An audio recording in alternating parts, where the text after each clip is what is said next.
Hello everyone. In today's video, I am going to discuss liquid drop model. Here we are going to compare a liquid drop with a nucleus, and we are going to see some of the similarities between liquid drop and nucleus. Okay, now let us see the first point.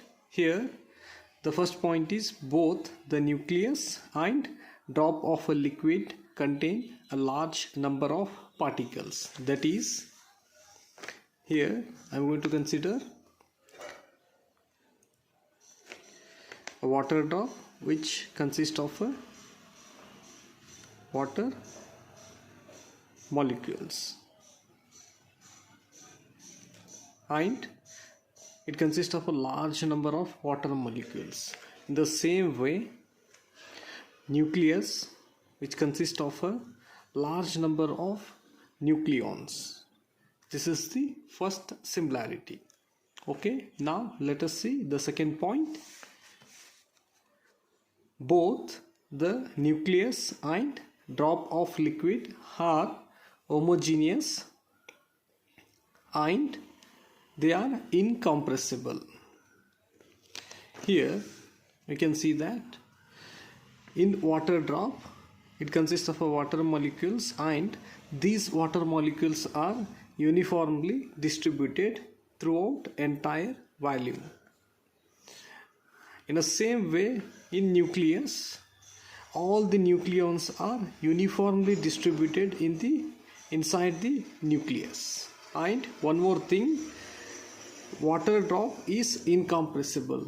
It means, here I will explain by taking one example. Here I am going to consider two containers. In one container I am going to add water molecules, and in another container I am going to add gas molecules. Then we have closed these containers, and then I am going to apply some force on it. When you apply some force, here water is not going to change. In water container we are not going to observe any change in volume, but in gas container we are going to observe that there is some change in its volume, because gas molecules are compressible but water molecules are incompressible. That's why we are going to observe there is no change in its volume. In the same way, when we apply force on water drop, it is incompressible. That is, it does not change its volume. In the same way, when we apply some force on nucleus, it is also not going to change its volume. That's why we call it as a incompressible. Okay, now let us see the third point. The nuclear mass density is constant throughout its entire volume and drops to zero near its boundary surface, just like a liquid drop. That is, here I am going to consider same a water drop which consists of water molecules, and here I am going to consider a nucleus which consists of nucleons. Here one thing we are going to observe, that here in water drop the mass density is constant throughout entire its volume. That is, here I will try to explain it by graphically. Along y-axis I am going to take number of molecules, and along x-axis I am going to take mass density or volume.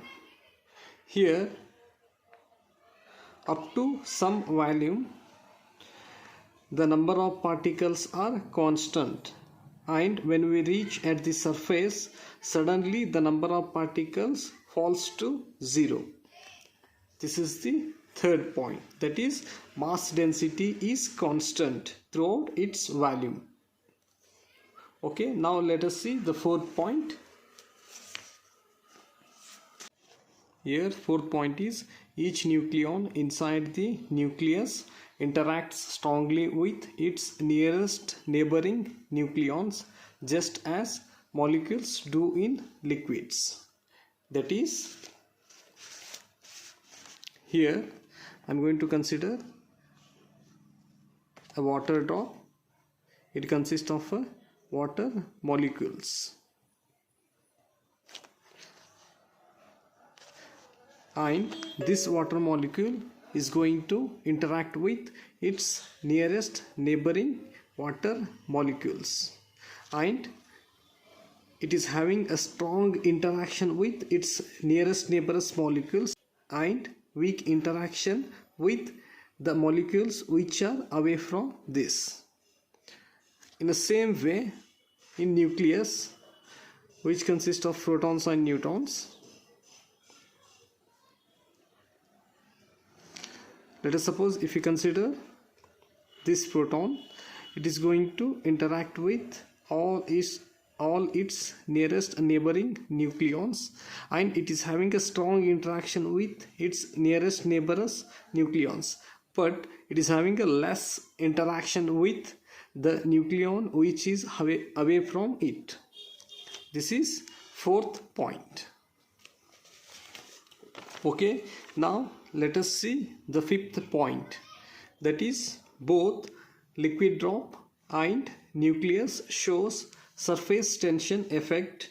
Because of this, a nucleus, just like a drop of a liquid, tends to be spherical in the absence of any other force. Here this is water drop and it contains water molecules.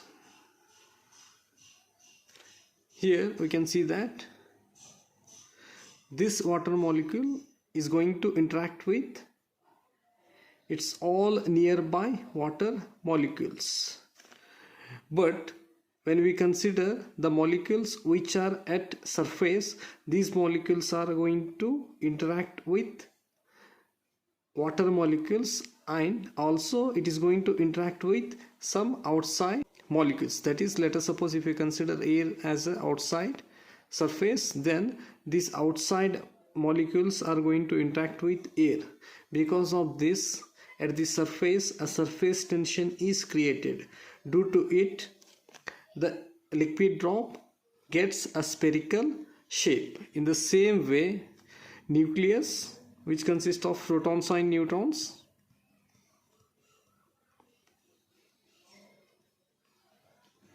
here this neutron is going to interact with all its nearby nucleons, but the surface nucleons are going to interact partly with nucleons and partly with outside surface. Because of this, a surface tension is created across the surface, and due to it the nucleus gains a spherical shape. This is the fifth point. Okay, now let us see the next point. Here the sixth point is the amount of heat supplied for evaporation of molecules from a liquid drop is similar to loss of nucleons from a nucleus when provided binding energy. That is,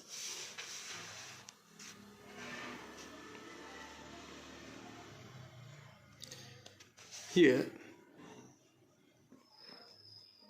water drop consists of water molecules, and when we supply some heat energy to water drop, here some of its water molecules absorb this heat energy, and these water molecules are going to evaporate from water drop. In same way, in nucleus, the nucleons which are present in nucleus they can be emitted from nucleus if we provide sufficient binding energy to it. That is, when we provide sufficient binding energy to nucleons, they absorb this binding energy and they are going to emit from nucleus. This is the sixth similarity.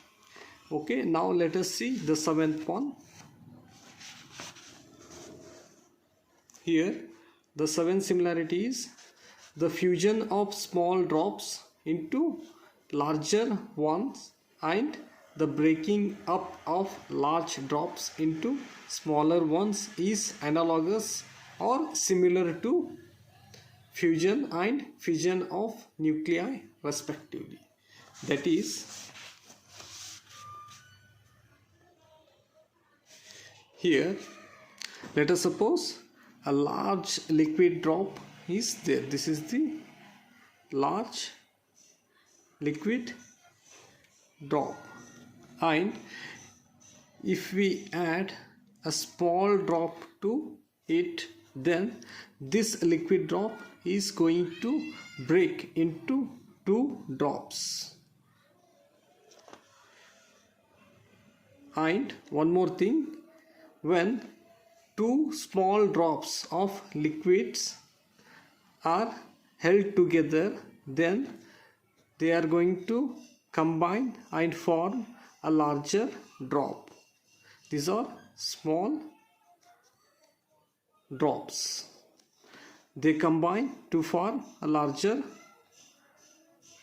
drop.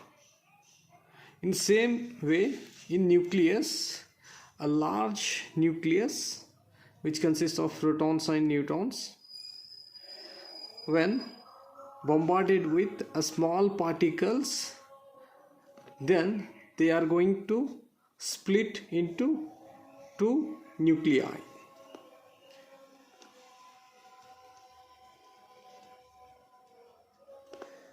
This is known as a fission.